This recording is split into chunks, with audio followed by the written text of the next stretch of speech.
नहीं को लगभग 45 दिन, 1.5 महीना धरना स्थल पे हो गया। आंदोलन को शुरू है 52, 53, 55 दिन हो गए।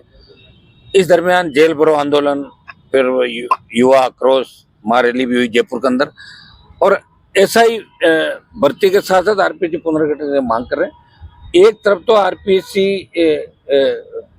आप अपना खुद का जो मेंबर है बाबूलाल कटारा, अभी उसको बर्खास्त भी नहीं कर पाई। रामराम राय का तो चले गए, रिटायर हो गए, उसको बर्खास्त नहीं कर पाई। दूसरे जो लोग हैं, एक सीट खाली है, आपने चेयरमैन बना दिया सरकार ने, वो हमारे संघर्ष का परिणाम है। सरकार ने चेयरमैन, सफाई पूरी थोड़ी हुई है, पुनर्गठन नहीं हुआ। बाकी जितने मेंबर बनाए कास्ट एंगल पे मेंबर बनाए, उनको हटाओ, और वो कर्मचारी जो लंबे समय से बैठे हैं, जिन पर उंगली उठी, उनको भी बर्खास्त करो, ये पुनर्गठन होगा। तो इसमें कोई संवैधानिक बाधा आ रही है आरपीएससी के अंदर, तो गवर्नर के मार्ग पर लिखा कि प्रधानमंत्री राष्ट्रपति से बात करें। हमने प्रधानमंत्री से समय मांगा गया।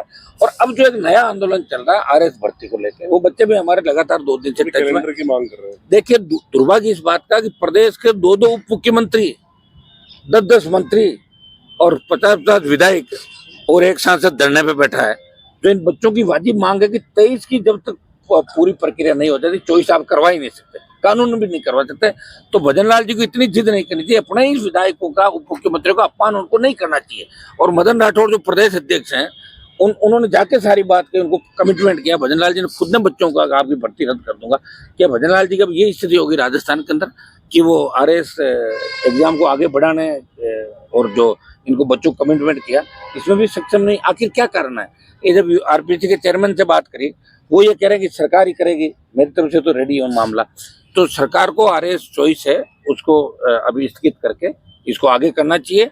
और फर्स्ट ग्रेड के हजारों बच्चे, उस समय जब एग्जाम है फर्स्ट ग्रेड का, उस वक्त नेट यूजीसी का एग्जाम भी है, तो इसको भी 3 महीना आगे बढ़ाने की बात करें। हजारों बच्चे तो ये इस तरह की विसंगतियां जो लगातार हो रही हैं, तो इसमें आरपीएससी को पुनर्गठन या क्या? देखिए, आरपीएससी के पुनर्गठन के बिना तो गंदगी साफ ही नहीं होगी। पूरा आरपीएससी का हमारा पुनर्गठन की मांग है कि हमने प्रधानमंत्री से समय मांगा है। ये कल गुजरात के अंदर जो विमान हादसा हुआ, उसके बाद देश स्तब्ध है, और हम भी इस मामले में अब नई बात नहीं करें। कल हमने परसों कागज भेज दिया था, और निश्चित रूप से हमें समय मिलेगा तब हम प्रधानमंत्री को पूरा कन्विंस कर देंगे। एक्चुअली क्या होता है कि जब तक सबसे बड़ा सुप्रीम आदमी है, उसको उसकी बात याद दिलाओ कि भाई साहब, आपने कहा था पेपर माफिया को पाताल से ढूंढ निकालो, पीएम ने कहा मैं सारी व्यवस्था ठीक कर दूंगा। लेकिन अब उन तक बात ही नहीं पहुंच पा रही है। जो भी जाता है आदमी अपना काम लेके जाता है, कोई भजन लाल के पक्ष की बात करता है और कोई कह रहा भजन लाल जी काम अच्छा नहीं कर रहे हैं। तो ये ऐसा ही भर्ती, और ये तो सारे गौण हो गए मामले आरपीएससी का पुनर्गठन, ये मुद्दे। और डिप्टी सीएम और मंत्री और विधायक अगर सत्ता पक्ष की चिट्ठी लेकर वो मांग करे, तो इससे बड़ा दुर्भाग्य नहीं हो सकता। और मैं दोबारा मांग करता हूँ कि आरएस का जो एग्जाम है चॉइस का, मेंस एग्जाम, इसकी तिथि आगे बढ़ाई जाए। सरकार जिद नहीं करे, बच्चों के भविष्य के साथ खिलवाड़ नहीं करे, हम पूरी तरीके से इनके साथ हैं। और दूसरा, फर्स्ट ग्रेड की भर्ती का भी एग्जाम ये आगे बढ़ाए डेट। जो बच्चे आंदोलित लगातार मेरे पास भी आ रहे हैं 3-4 दिन से, ऐसा ही भर्ती रद्द करें। आरपीएससी का पुनर्गठन का मतलब है कि आरपीएससी के अंदर जो नौकरी कर रहा कर्मचारी, उसको आप और जगह नहीं भेज सकते, ये दिक्कत आ रही है। तो आप पुनर्गठन में ऐसी व्यवस्थाएं करें कि उनको दंडित करके और जैसे विश्वविद्यालयों के अंदर भेजते हैं, यूपीएससी की तर्ज पर करो संरचना, ताकि भ्रष्टाचार का मतलब ही नहीं। और जातीय आधार पर आप मेंबर्स की नियुक्ति मत करो। क्या करना चाहते हो? अगर हर जाति का मेंबर, फिर तो बीजेपी को 100 जातियां वोट देती, 100 मेंबर बनाओ, वहां पे सारी जातियां वोट देती कहीं न कहीं।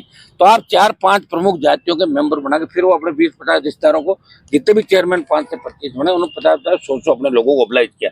तो भ्रष्टाचार का अड्डा बन गया आरपीएससी। एक चेयरमैन 2014 में पकड़ा जाता है, 2-2 मेंबर अभी है, 3-3, 4-4, 5-5 जो उंगली उठ रही है। और मैं एसओजी के उन अधिकारियों में जिनका नाम चला था पहले, 3-4 एसओजी का अधिकारी हटाया भी था, जिन्होंने जब बाबूलाल कटारा को पकड़ा, उस वक्त अगर इनसे ऐसा ही भर्ती के अंदर पूछताछ करते तो वही पकड़े जाते। तो उनके खिलाफ जो जांच कमिश्नरेट कर रहा है, तो एडीसीपी ने जो जांच दी है ऐसी एडिशनल कमीशन ने, उसमें लिखा कि अनुशासनात्मक कार्रवाई करें। उन एसओजी के अधिकारियों को ये लिखना चाहिए कि आपराधिक मुकदमा दर्ज के इनको गिरफ्तार करें। पुनः जांच की भी मांग कर रहा हूँ। एसओजी के अधिकारियों को भी जेल के अंदर डालना चाहिए इस मामले के अंदर, ताकि पेपर लीक की घटनाओं पे अंकुश लगे और दोबारा पेपर लीक और नकल जैसी हिमाकत इस राजस्थान में कोई नहीं करे। क्योंकि कानून का खौफ ही सबसे बड़ा खौफ है, और ये कानून का खौफ राजस्थान का पैदा करना होगा। नहीं तो महिला उत्पीड़न के अंदर, अपराध के अंदर, भ्रष्टाचार के अंदर, पेपर लीक के अंदर, नकल के अंदर, फर्जी डिग्री के अंदर बदनाम हो गए देश के अंदर। और ये बदनामी का कलंक हम धोखे ही दम लेंगे। हमें जैसे ही प्रधानमंत्री समय मिलेगा हम बात करेंगे, और समय अगर नहीं भी मिलता है तो दिल्ली कूच करेंगे और प्रधानमंत्री आवास को घेरेंगे।